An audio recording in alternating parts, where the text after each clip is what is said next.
நெஞ்சிரு கிளிகள் இன்னைக்கு நம்ம ஆல்பபெட் லெட்டர்ஸ் வித் பிக்சர்ஸ்ல capital letter E to capital letter H வரைக்கும் நம்ம பார்க்க போறோம். பிக்சர்ஸையும் பார்க்க போறோம். அதே போல ரிட்டன் எப்படி எழுதுறதுன்னு பார்க்க போறோம்.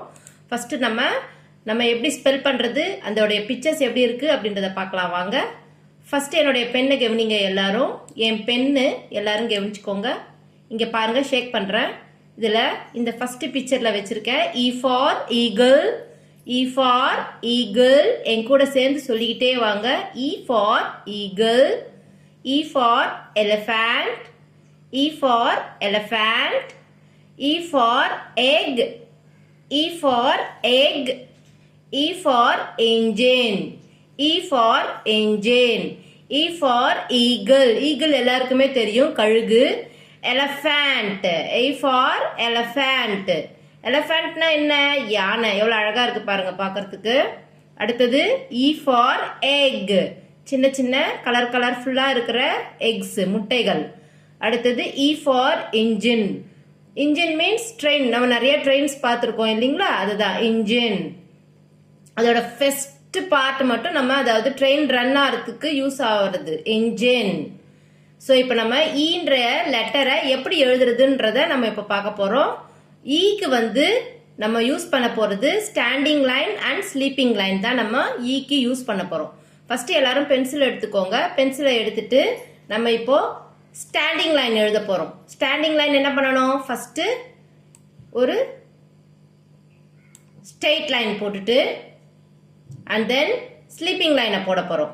எத்தனை டைம்ஸ் போடணும் ஸ்லீப்பிங் லைன்? 3 டைம்ஸ் போட போறோம். 1 time sleeping line, second time sleeping line and third time sleeping line. Capital letter E. இது என்ன letter? Capital letter E. again நம்ம எழுதி பார்ப்போம் வாங்க. ஃபர்ஸ்ட் ஸ்ட்ரெயிட் லைன் போட்டுக்கோங்க. இப்போ ஸ்லீப்பிங் லைன் போட போறோம். 1 time sleeping line, second time sleeping line and third time sleeping line. இப்போ நம்ம ஸ்மால் லெட்டர் E எப்படி எழுதுறதுன்னு காட்ட போறேன். ஃபர்ஸ்ட் ஒரு ஸ்லீப்பிங் லைன் போட்டுக்கோங்க. இப்போ இந்த ஸ்லீப்பிங் லைனே அப்படியே பெண்ட் பண்ணி ஒரு கர்வ் கொடுக்கணும், அவ்வளவுதான். Small letter E. அகைன் நான் எழுதுறேன் பாருங்க. ஃபர்ஸ்ட் ஒரு ஸ்லீப்பிங் லைன் ஃபர்ஸ்ட் நம்ம எழுதிடணும். அந்த ஸ்லீப்பிங் லைனே அப்படியே மேல பெண்ட் பண்ணி கீழே ஒரு கர்வ் கொடுக்கணும், அவ்வளவுதான். Small letter E. நெக்ஸ்ட் நம்ம எழுத போறது, நெக்ஸ்ட் நம்ம பார்க்க போறது எஃப். எஃப்ல என்ன பிக்சர்ஸ் இருக்கு, அந்த பிக்சர்ஸோட நேம் என்னன்னு பார்க்கலாம் வாங்க. First picture F for fox. F for fox, குள்ளநரி. நம்ம டோரா புஜ்ஜி நிறைய பார்த்திருப்போம். டோரா புஜ்ஜில குள்ளநரி வரும். அது கூட சொல்லுவாங்களே, குள்ளநரி திருடவே கூடாது சொல்லுவாங்க இல்லையா, அந்த குள்ளநரி தான் இது. F for fox. F for flower. இங்க பாருங்க எவ்வளவு அழகழகா கலர்ஃபுல்லா இருக்கு பாருங்க ஃப்ளவர்ஸ். அந்த ஃப்ளவர்ஸை சுத்தி நிறைய பீஸ் அண்ட் பட்டர்ஃபிளைஸ் எவ்வளவு அழகா இருக்கு பாருங்க. பூக்கள் நிறைய எவ்வளவு அழகா பூத்திருக்கு இல்லையா, அதான் flowers. F for flowers.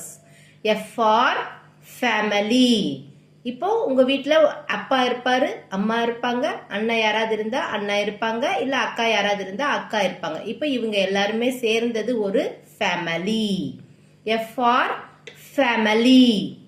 F for frog. F for frog. frog na தவக்கலை. எப்படி கத்தும்? மழை பெஞ்சிச்சுன்னா நைட்லாம் கத்தும் இல்லையா, மழை பெஞ்சா, அதான் frog. ஸோ இப்போ நம்ம எஃப் எப்படி எழுதுறதுன்றத நம்ம பார்க்க போறோம். எஃப்க்கு நம்ம அதே தான் இங்கிலீஷ், நம்ம ஈக்கு எப்படி நம்ம straight line and sleeping line use பண்ணமோ அதே போலயே நம்ம யூஸ் பண்ண போறோம். எஃப் எப்படி எழுதணும்? ஃபர்ஸ்ட் ஸ்ட்ரெயிட் லைன் எழுதிக்கோங்க. ஃபர்ஸ்ட் ஸ்ட்ரெயிட் லைன் போட்டாச்சா? இப்போ இந்த ஸ்ட்ரெயிட் லைன்ல 2 லைன்ஸ் தான் நம்ம ஸ்லீப்பிங் லைன் போட போறோம். Sleeping time 1 time sleeping line and another time sleeping line. Capital letter F. மறுபடியும் எழுதுறேன் பாருங்க. ஃபர்ஸ்ட் ஒரு ஸ்ட்ரெயிட் லைன் போட்டுக்கோங்க. அந்த ஸ்ட்ரெயிட் லைனை நம்ம போட்ட பிறகு மேல ஸ்லீப்பிங் லைன் 2 டைம்ஸ் போட போறோம். 1 time sleeping line, another time sleeping line.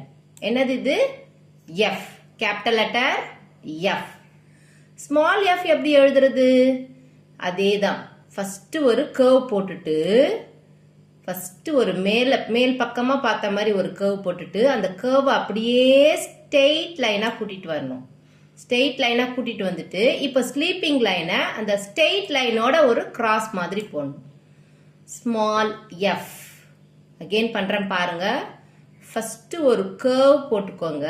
Curve போட்டுட்டு அவங்கள அப்படியே ஸ்ட்ரெயிட் லைனா கூட்டிட்டு வந்துட்டு இப்போ அந்த ஸ்ட்ரெயிட் லைன்ல ஒரு ஸ்லீப்பிங் லைனை ஒரு கிராஸ் போடணும். Small F. டெய்லி எழுதி எழுதி பழகுனீங்கன்னா தான் ரைட்டிங் சூப்பரா வரும். இப்போ நெக்ஸ்ட் நம்ம ஜிக்கு உரிய நேம் எல்லாம் பார்க்க போறோம் அண்ட் பிக்சர்ஸையும் பார்க்க போறோம். இப்போ ஜிக்கு ஃபர்ஸ்ட் பிக்சர் பார்த்தீங்கன்னா நோம்.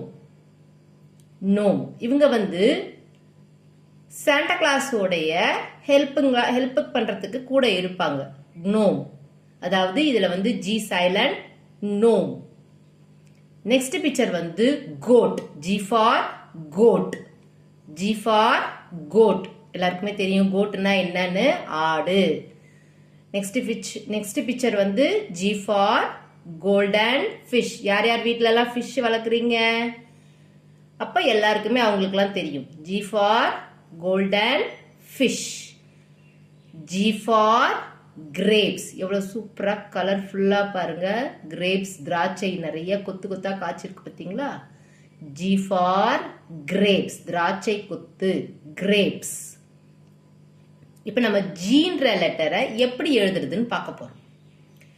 ஜி வந்து ஃபர்ஸ்ட் நம்ம ஒரு கர்வ் போடணும். ஃபர்ஸ்ட் ஒரு கர்வ்.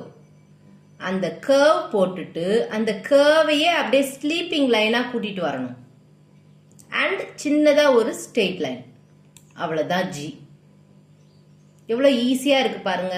அகைன் நான் எழுதுறேன் பாருங்க. Capital letter G. ஃபர்ஸ்ட் ஒரு கர்வ் போட்டுக்கோங்க. ஒரு கர்வ் போட்டுட்டு அந்த கர்வ்லயே அப்படியே நம்ம ஒரு ஸ்லீப்பிங் லைன் போட்டுட்டு சின்னதா ஒரு ஸ்ட்ரெயிட் லைன். அவ்வளவுதான். Capital letter G. இப்போ நம்ம ஸ்மால் லெட்டர் ஜி எப்படி எழுதுதுன்னு பார்க்க போறோம். ஃபர்ஸ்ட் ஒரு கர்வ். மறுபடியும் ஒரு கர்வ். அந்த கர்வ் அப்படியே மேல கூட்டிட்டு போய் எண்ட் பண்ணிட்டு அப்படியே கீழே ஒரு ஸ்ட்ரெயிட் லைன் வாங்க. அப்படியே கீழே ஒரு பெண்டு கொடுங்க. Small letter G. என்னது? Small letter G. மறுபடியும் எழுதுறேன் பாருங்க. ஃபர்ஸ்ட் ஒரு கர்வ் போட்டுட்டு அந்த கர்வ்லயே அப்படியே ஸ்ட்ரெயிட் லைன் கூட்டிட்டு வாங்க. அந்த கர்வ் அப்படியே இப்படி பெண்ட் பண்ணி விடுங்க. Small letter G.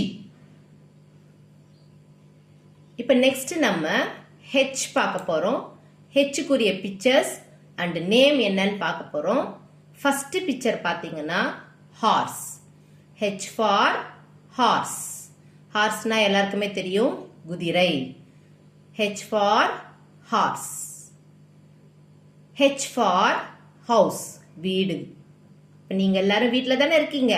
H for house. H for hat, தொப்பி. H for hat. H for hen, கோழி.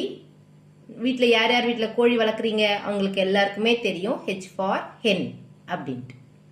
இப்போ நெக்ஸ்ட் நம்ம ஹெச் எவ்வளோ ஈஸியாக எழுதுறதுன்னு பார்ப்போமா? ஃபர்ஸ்ட் ஒரு straight line. Capital letter H எழுத போகிறோம். ஃபர்ஸ்ட் நம்ம ஸ்ட்ரெயிட் லைன் போட்டு போகிறோம். ஃபர்ஸ்ட் ஒரு ஸ்ட்ரெயிட் லைன். அகைன் மறுபடியும் ஒரு ஸ்ட்ரெயிட் லைன். கொஞ்சம் கேப் விட்டுட்டு நடுப்புற இடம் விட்டுட்டு தள்ளி இன்னொரு ஸ்ட்ரெயிட் லைன். இப்போ இந்த ரெண்டு ஸ்ட்ரெயிட் லைனையும் ஜாயின் பண்ற மாதிரி ஒரு ஸ்லீப்பிங் லைன். அவ்வளவுதான். Capital letter H. அகைன் எழுதி காட்டுற பாருங்க. ஃபர்ஸ்ட் ஒரு ஸ்ட்ரெயிட் லைன். இந்த ஸ்ட்ரெயிட் லைனுக்கு பக்கத்திலேயே இன்னொரு ஸ்ட்ரெயிட் லைன். இப்ப இந்த ரெண்டு ஸ்ட்ரெயிட் லைனையும் சேர்த்த மாதிரி நம்ம நடுப்புற ஒரு ஸ்லீப்பிங் லைன் போட போறோம். அவ்வளவுதான். Capital letter H.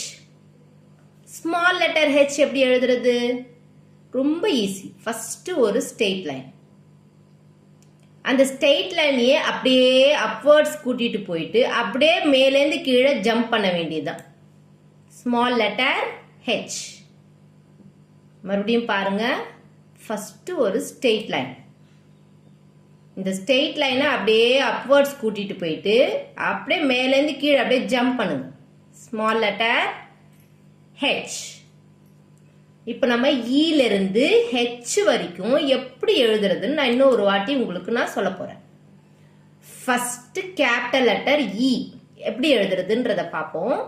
ஃபர்ஸ்ட் ஒரு ஸ்ட்ரெயிட் லைன் போட்டுக்கணும். அந்த ஸ்ட்ரெயிட் லைன்லயே அப்படியே நம்ம 3 லைன்ஸ் போட போறோம். ஃபர்ஸ்ட் ஒரு ஸ்ட்ரெயிட் லைன், அந்த ஸ்ட்ரெயிட் லைன்லயே அப்படியே 3 லைன்ஸ், ஸ்லீப்பிங் லைன். 1 2 3. ஸோ இது வந்து என்னது? கேபிட்டல் லெட்டர் இ. அகைன் எழுதுறேன் பாருங்க. கேபிட்டல் லெட்டர் எஃப் எழுதுறேன். எப்படி எழுதுறேன்னு பாருங்க. ஃபர்ஸ்ட் ஒரு ஸ்ட்ரெயிட் லைன், அந்த ஸ்ட்ரெயிட் லைன்ல இப்ப ஸ்லீப்பிங் லைன் போட போறோம். எப்படி? ஃபர்ஸ்ட் ஒரு ஸ்லீப்பிங் லைன், நெக்ஸ்ட் ஒரு ஸ்லீப்பிங் லைன். அவ்வளவுதான். Capital letter F. ஜி எப்படி எழுதணும்னு சொன்னேன்? ஃபர்ஸ்ட் ஒரு கர்வ் போட்டுக்கணும். கர்வ் போட்டுட்டு அந்த கர்வ்லயே அப்படியே ஒரு ஸ்லீப்பிங் லைனை வந்துட்டு அந்த ஸ்லீப்பிங் லைன்லயே சின்னதா ஒரு straight line. Capital letter G. G மட்டும் கொஞ்சம் எழுதுறது கஷ்டம், ஆனா நீங்க எழுத ஆரம்பிச்சிட்டீங்கன்னா ஈஸியா வந்துடும். இப்ப நெக்ஸ்ட் கேபிட்டல் லெட்டர் ஹெச் போட போறேன். கேபிட்டல் லெட்டர் ஹெச்க்கு என்ன சொன்னேன்? Straight line. First straight line போட்டுக்கோங்க. இந்த ஸ்ட்ரெயிட் லைன் பக்கத்திலே இன்னொரு ஒரு ஸ்ட்ரெயிட் லைன் போட்டுக்கோங்க. இந்த 2 ஸ்ட்ரெயிட் லைனையும் ஜாயின் பண்ற மாதிரி ஒரு ஸ்லீப்பிங் லைனை நம்ம போட போறோம். இவ்வளவுதான் கேபிட்டல் லெட்டர் ஹெச். இப்ப ஸ்மால் லெட்டர் பார்ப்போம். ஸ்மால் லெட்டர் இ எப்படி எழுதுறதுன்னு பாருங்க. ஃபர்ஸ்ட் ஒரு ஸ்லீப்பிங் லைன் போட்டுட்டு அந்த ஸ்லீப்பிங் லைன்ல இருந்து அப்படியே மேல பெண்ட் பண்ணி அப்படியே ஒரு கர்வ் கொடுத்தீங்கன்னா small letter E. Small letter F எப்படி எழுதுறது? ஃபர்ஸ்ட் ஒரு பெண்டு கொடுக்கணும். மேல் பக்கமா பெண்டு வந்துட்டு அந்த பெண்டையே அப்படியே ஒரு ஸ்ட்ரெயிட் லைன் போட்டுட்டு அந்த ஸ்ட்ரெயிட் லைன்ல கிராஸ் பண்ண போறோம். ஒரு ஸ்லீப்பிங் லைன் கொடுத்து கிராஸ் பண்ண போறோம். Small letter F. Small letter G எப்படி எழுதுறது சொன்னேன்? ஃபர்ஸ்ட் ஒரு கர்வ் போடுங்க. கர்வ் போட்டுட்டு அந்த கர்வ்ல இருந்து நேரா ஒரு ஸ்ட்ரெயிட் லைன் கொண்டு வந்து கீழே ஒரு பெண்டு கொடுங்க. Small letter G. இப்ப ஸ்மால் லெட்டர் ஹெச்க்கு நம்ம வரப்போறோம்.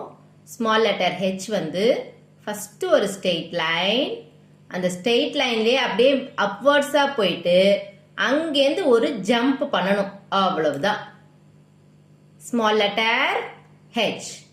ஸோ குட்டீஸ், நம்ம சேனலை எல்லாருக்கும் பிடிக்கும்னு நினைக்கிறேன். எல்லாரும் கண்டிப்பா லைக் பண்ணுங்க, ஃபாலோ பண்ணுங்க, பாய், சப்ஸ்கிரைப் பண்ணுங்க. அடிக்கடி என்னுடைய சேனலை எடுத்து போட்டு வீடியோஸ் பார்த்து எழுதி பழகுங்க. தேங்க்யூ.